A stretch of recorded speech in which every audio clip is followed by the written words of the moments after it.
Another day, another story.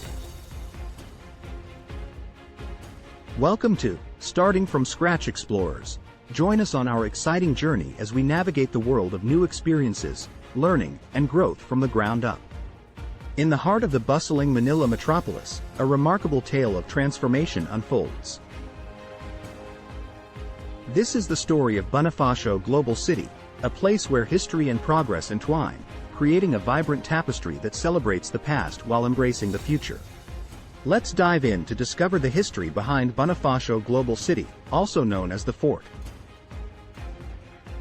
Fort Andres Bonifacio, formerly named Fort William McKinley, is the site of the national headquarters of the Philippine Army, Headquarters Philippine Army or HPA, located in Taguig City, Philippines. The camp is named after Andres Bonifacio, the revolutionary leader of the Katipunan during the Philippine Revolution. It is located near Villamor Air Base, the national headquarters of the Philippine Air Force, PAF.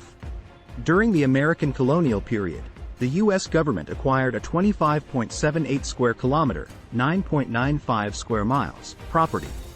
Fort William McKinley, now Fort Bonifacio, was established during the Philippine-American War in 1901. The land is situated south of the Pasig River, down to the Creek Alabang, in Manila. It was declared a U.S. military reservation by U.S. Secretary of War Elihu Root, expropriating the land owned by Captain Juan Gonzalez without compensation. This expropriation was later challenged by then-President Ferdinand Marcos, and the United States, U.S., agreed to compensate, through him, in trust deposits. In 1916, the 3rd Battalion of the 31st Infantry Regiment was formed here. Until December 1920, this was the home of the 31st Infantry Regiment. During World War II, the USAFFE headquarters for the Philippine Department and the Philippine Division were at the fort. The bulk of the Philippine Division was stationed there, and this was where, under the National Defense Act of 1935, specialized artillery training was conducted. After Philippine independence on July 4, 1946, the U.S. surrendered to the Republic of the Philippines all rights of possession, jurisdiction, supervision, and control over the Philippine territory except for the use of their military bases. On May 14, 1949, Fort McKinley was turned over to the Philippine government. Of American sovereignty, the people of the Philippines assume the status of an independent nation. The transfer is made on the 4th of July, a day full of significance for these Yanks.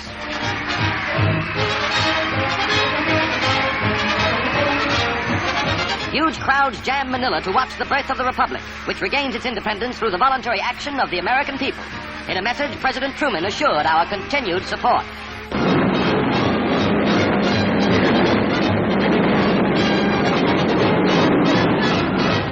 The new nation looks forward to prosperity. Exceedingly poor after Japanese occupation, the Philippines will receive reparations and free trade concessions from the United States. Manuel Rojas, newly elected to the presidency, takes the oath of office as Ambassador Paul McNutt looks on. An old Philippine resident, General Douglas MacArthur, arrives with a special message.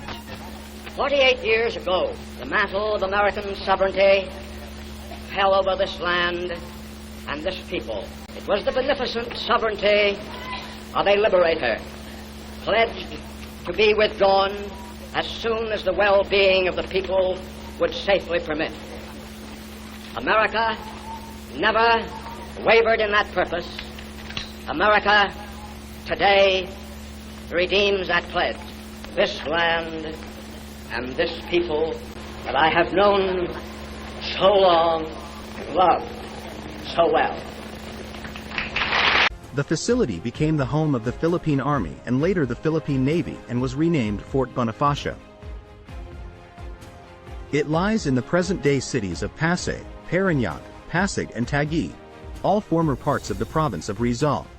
The Manila American Cemetery and Memorial is located in Fort Bonifacio, Taguig, Metro Manila, within the boundaries of the former Fort William McKinley.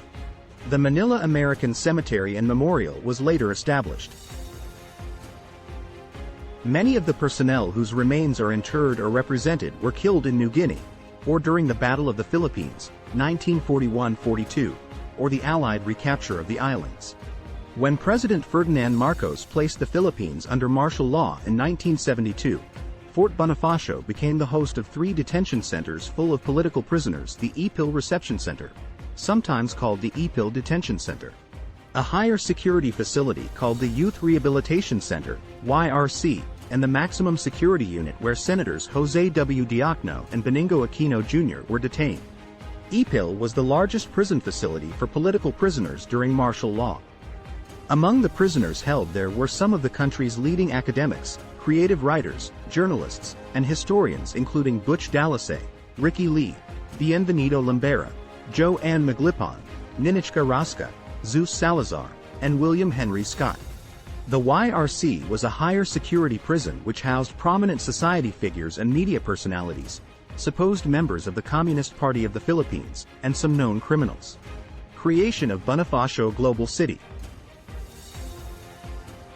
On March 19, 1992, President Corazon C. Aquino signed the Bases Conversion and Development Act of 1992, RA 7227, into law, creating the Bases Conversion and Development Authority, BCDA, tasked with converting military bases into integrated developments, dynamic business centers, and vibrant communities.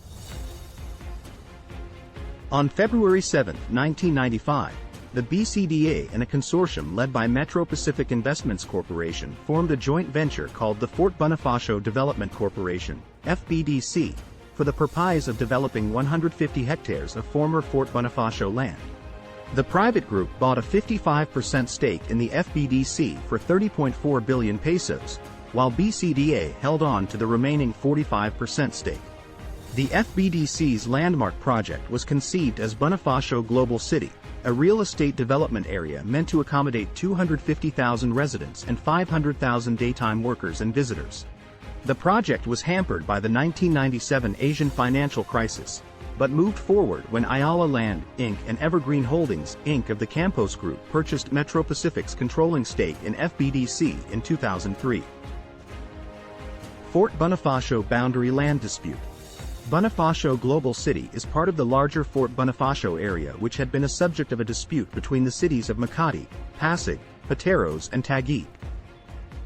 In a decision dated December 1, 2021 and handed down on April 7, 2022 by Associate Justice Ricardo Rosario, the Supreme Court of the Philippines declared permanent the 1994 injunction issued by the Pasig City Regional Trial Court, which disallowed the Makati City government from exercising jurisdiction over, making improvements on, or otherwise treating as part of its territory parcels 3 and 4, PSU 2031, comprising Fort Bonifacio, including the so-called Inner Fort comprising of barangays Pembo, Comembo, Sembo, South Sembo, West Rembo, East Rembo, and Pitago.